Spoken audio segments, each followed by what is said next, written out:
Direct News TV. February 29, 2024. Diddy's Love producer Lil Rod accuses him and associates of sexual assault, illicit behavior. Producer Rodney Lil Rod Jones has filed a bombshell lawsuit against Sean Diddy Combs, accusing the embattled media mogul of sexually harassing and threatening him over more than a year, as well as securing footage of Diddy and several of his associates involved in illicit behavior and alleged sexual assault. Jones, who seeks $30 million in the federal lawsuit, named several high-profile figures in the entertainment business in the complaint. But only Diddy's son Justin Dior Combs, Universal Music Group Chief Executive Lucian Charles Grange, former Motown Records Chief Executive Ethiopia Haptemariam, Chalice Recording Studios, the record labels, and Diddy's Chief of Staff Christina K.K. Coram, Love Records and Combs Enterprises are named as defendants. The network of involvement, Jones claimed, amounts to a violation of the Racketeer Influenced and Corrupt Organizations Act, RICO. The Chicago-born producer, who produced 9 songs on Diddy's 2023 The Love album, Off the Grid, filed the lawsuit Tuesday in U.S. District Court for the Southern District of New York. In the 75-page complaint, obtained Tuesday by The Times, his attorney Tyrone Blackburn said that Jones' life has been detrimentally impacted ever since he agreed to produce the album in August 2022. Jones alleged that he was under an implied work-for-hire agreement with Combs and that he lived with the recording giant for months at a time in Combs' homes in Los Angeles, New York City and Miami, as well as several weeks on a yacht rented by Combs in the U.S. Virgin Islands. Throughout his time with Mr. Combs, Mr. Jones witnessed, experienced, and endured many things that went far beyond his role as a producer on the Love album, the complaint said, and that Combs required Jones to record him constantly. The multi-instrumentalist, describing himself as a heterosexual Christian man, alleged that he was the victim of constant unsolicited and unauthorized groping and touching of his anus by Mr. Combs, and was uncomfortable with Mr. Combs' advances, expressing his complaints to Diddy's chief of staff, who allegedly told him, "You know, Sean will be Sean," in response. Blackburn described Coram as the Ghislaine Maxwell to Sean Combs' Jeffrey Epstein. He also alleged that Combs tried to groom him into engaging in sex with fellow producer Stephen Aaron Jordan, Stevie J, and promised to make sure that Mr. Jones wins Producer of the Year at the Grammys if he engaged in homosexuality. He also provided Jones with alleged footage of people involved in sexual activity at Combs' home, which Jones believed was procured through hidden cameras throughout Diddy's properties. Mr. Combs possesses compromising footage of every person that has attended his freak-off parties, and his house parties, the complaint said. Upon information and belief, due to this treasure trove of evidence he has in his possession, Mr. Combs believes that he is above the law and is untouchable. Diddy steps down as Revolt chairman to ensure it remains steadfastly focused on mission.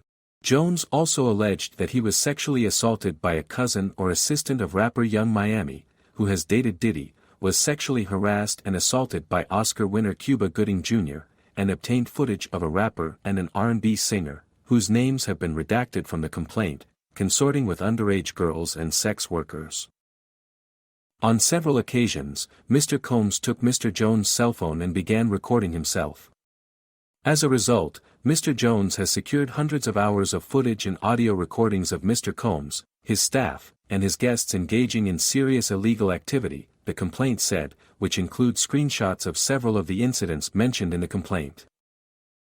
The producer said that he secured irrefutable evidence of illicit activity, including Combs providing laced alcoholic beverages to minors and sex workers at his homes, and the rapper's acquisition, use and distribution of ecstasy, cocaine, GHB, ketamine, marijuana and mushrooms, as well as displaying and distribution of unregistered illegal firearms. Diddy Combs' sexual harassment suit includes notable music industry names. Jones said that he was at Chalice Recording Studios in Los Angeles when a shooting took place on September 12, 2022, and accused Combs of giving him strict instructions to inform the police that Combs had nothing to do with the shooting. He also forced Mr. Jones to lie to the police by telling them that G was shot standing outside the studio by a drive-by assailant. The suit describes G as a 30-year-old friend of Justin Combs. Jones alleged that he still has the blood-stained clothing he wore that day while helping the victim and provided screenshots of the aftermath of the restroom, where G was shot by either Mr. Combs or J. Combs. Diddy voluntarily dismisses racial discrimination lawsuit against liquor giant Diageo. Jones also accused Coram of instructing her staff to retrieve drugs so she could provide them to Combs for his consumption. He also said the footage also shows Diddy's son Christian Combs drugging and sexually assaulting a woman. Additionally, he accused Combs of detailing how he planned to leverage his relationship with Bishop T.D. Jakes to soften the impact on his public image of Cassie Ventura's lawsuit. That rape and abuse lawsuit, filed and settled last November, began Diddy's precipitous fall from grace over the past several months. Since then, Diddy has been accused of sexual assault by additional women and stepped down from his position as chairman of Revolt TV, the media company he co-founded in 2013. Jones, who previously made a public plea on social media for Combs to pay him for his work on the album, accused Love Records, Motown and UMG of being unjustly enriched at his expense. In a Tuesday statement to The Times, Combs' attorney Sean Hawley called Jones a liar and accused him of shamelessly looking for an undeserved payday.